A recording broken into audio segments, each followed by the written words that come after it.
Hello YouTube, Boss Rino, welcome to my channel. So ito request yung isang nating taga-subaybay, taga-subaybay. 5 paranormal videos so terrified they will chill you to the bone. Chill you to the bone. Ang inagapi, kinilig pati pantog. Tapos ito ay kay Darkest Secret. Ang ganda ng mga video niya, ang ganda ng boses niya.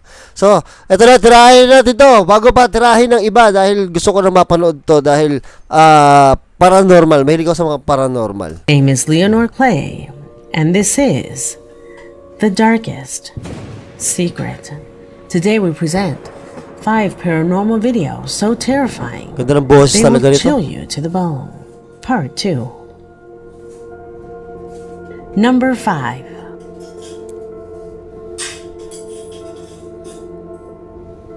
We start this video with a disturbing moment that Stas Konstantinos camera captured. A YouTuber who is dedicated to traveling around the world and seeing incredible places. On this occasion, he was visiting a ghost town in Armero in Colombia. Ito, A maganda. place that a few decades ago was devastated by a volcanic eruption, taking the lives of thousands of locals. This fatality was known by a photo that was seen around the world. The Nakatakot. image of Shit. Omaida Sanchez, one of the many victims of this incident. The girl was photographed and recorded for many hours while she had been trapped between the mud and a large piece of concrete. The rescue attempts were incessant. However, before the machines arrived that could have helped her, the girl passed away. Shit. It was exactly the place of this girl's death where this YouTuber visited. The moment when behind him the camera captures something completely inexplicable. Ito na. Observe. Lo que vimos al inicial del video con Omaira, la gente que estuvo allá ahora está aquí en el cementerio. Es como muchas personas que vienen a este lugar, a Armero, hacen un recorrido de todos los puntos como importantes, ¿cierto? De todos los puntos como importantes, ¿cierto? De todos los puntos como importantes. Yay, may nanakbong kulay puti na palang kaluluwa. Did you notice? Out of nowhere, a light appears that quickly moves through that structure before disappearing. Could it be a reflection? Although this possibility exists, take note that the day is cloudy, making it impossible for the sun rays to beam. And of course, in the absence of intense light, it is very difficult for reflections to be projected on any surface. Also, if you look closely, you can see the presence of something that comes out of the same structure and that even moves around the area without anyone noticing it. The people are sure that it is the ghost of little Mayra Sanchez. Grabe, nakatakot na yan. Number 4.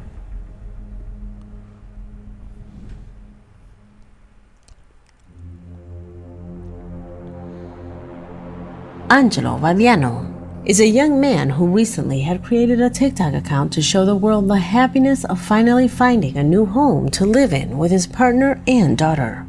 Unfortunately, the happiness of this young family would be cut short after witnessing disturbing situations.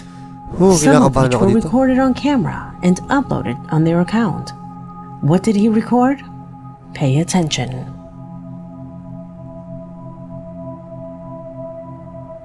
Nako, nagti-TikTok ka? Nako, gago ka ba? Ang hilig mag-TikTok na mga yan. Tingnan nyo.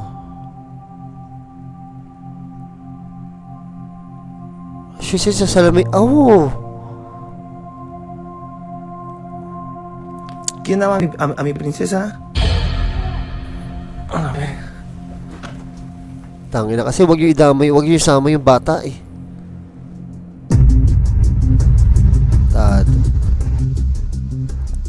In his account, he confesses that these demonstrations are increasing both in frequency and intensity. And that Tignan nyo to hindi to hinila ng tali kasi ang direksyon ng upuan ay papunta sa pader. So dapat doon yung tali, 'di ba? Para hihilahin.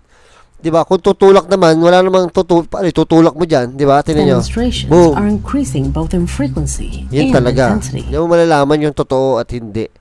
Yes, sure yan. Kasi paano napunta sa pader yun kung ang hihila ay ganung direksyon? Hindi, di ba? So, yun, hindi hila. may tumulak. Eh wala naman matutulak ng ganong kalakas dun. And that for the same reason he is worried about the safety of his family. In addition, he affirms that for some time now his home Yun may nasilip po. presents a heavy atmosphere. His daughter cries frequently, and both he and his wife wake up every morning extremely tired. Kaya ayoko na salamin eh. Kaya ayoko na Could salamin. it be some kind of entity that was in this place before they arrived? How would you solve this problem if you were in their shoes? Leave it in the comments. Paano ko solve yan? Aalis na ako dyan. Gano'n kadali, aalis na ako dyan. Number 3.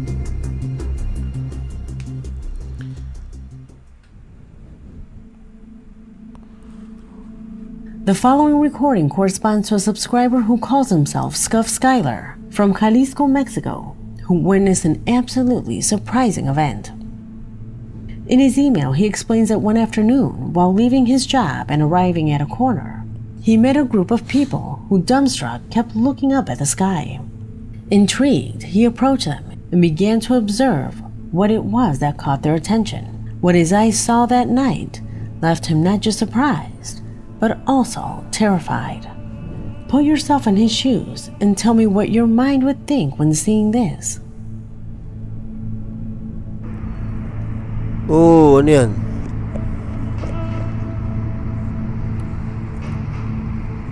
Parang cross. Lumilipad. Oo, ang layo. Grabe naman yun. Ang lupit ng camera nito ah.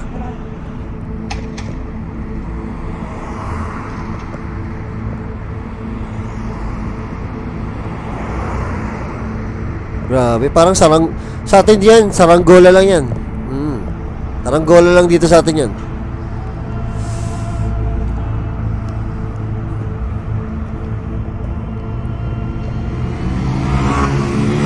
Grabe, ang lupit yung camera niya, oh.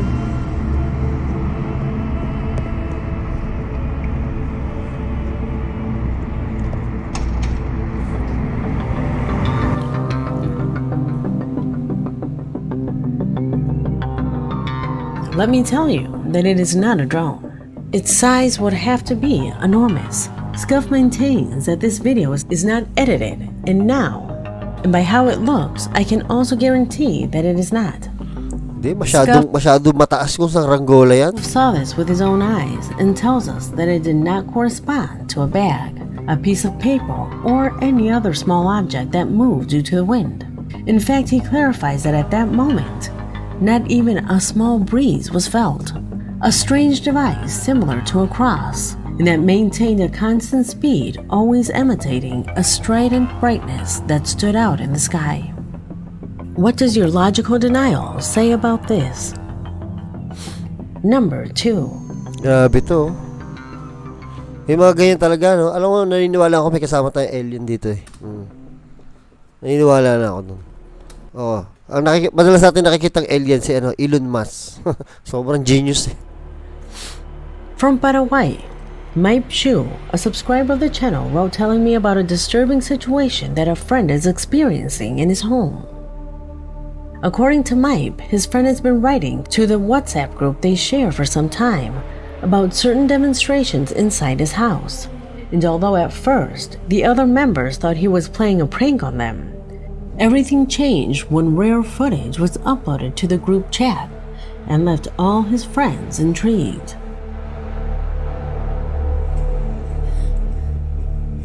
Ito na naman, CCTV na naman to. Tiktukan na naman to ng mga multo. Hindi yan. Hindi yan.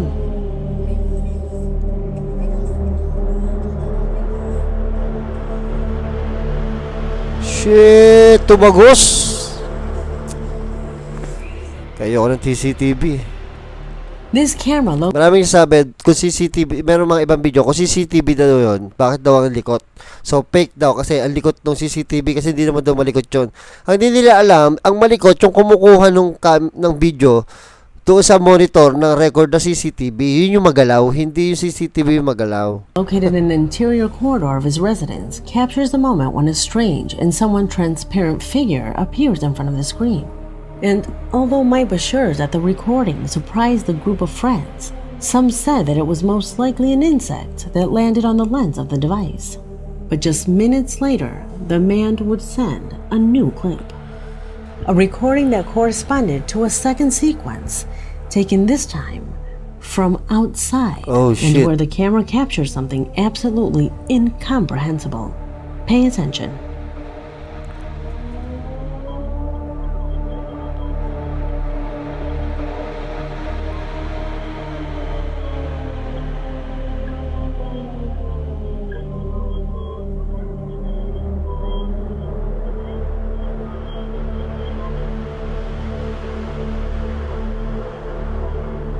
Butang ina mo, galing sa lupa. Hayop. Tumagos pa dun sa ano. Tang inang yan, galing sa lupa ang puta.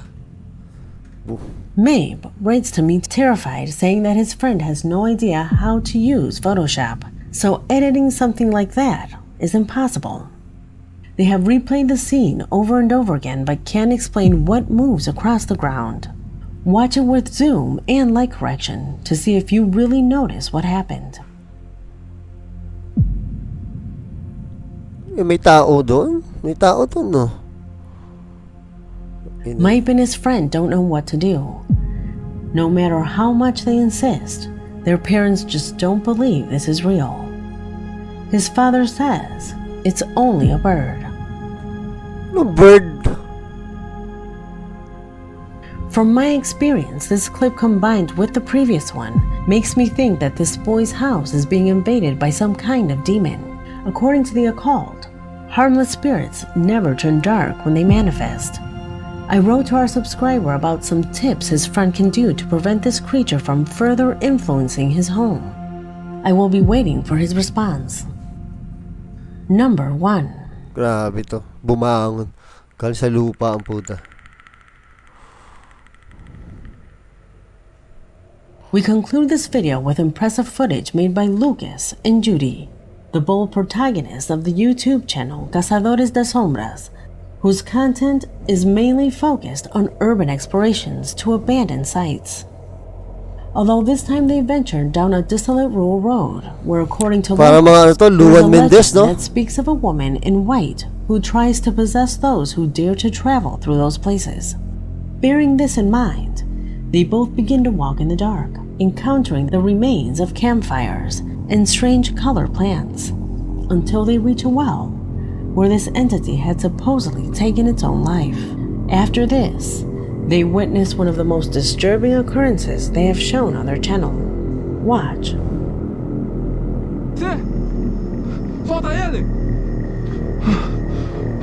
Oh shit! Oh shit! Solta ele! Oi, sai daí, mano! Solta ele! Ano yun? Que isso, mano? Uy, putang ina, pinutukan! Tarantado! Yuri, tama! Yuri! Gago, pinutukan! Yuri, tá bem, mano?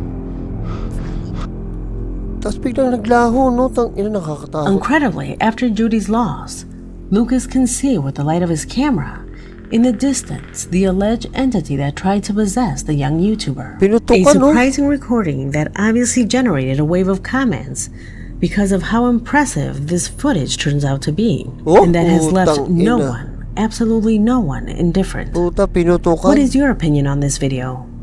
Could it be real? As always, you can leave your opinion in the comment box, because this video has come to an end. My name is Leonor Clay, and this was The Darkest Secret. Grabe yun, no? Pinutukan talaga. Tang ina. Wala ko sinabi sa Luluwan Mendes doon. Puputok to mga to. Kaya pinaglaho, no? Tang ina, parang movie yung datingan, eh. Galing. Nakatakot talaga. Tang ina niya.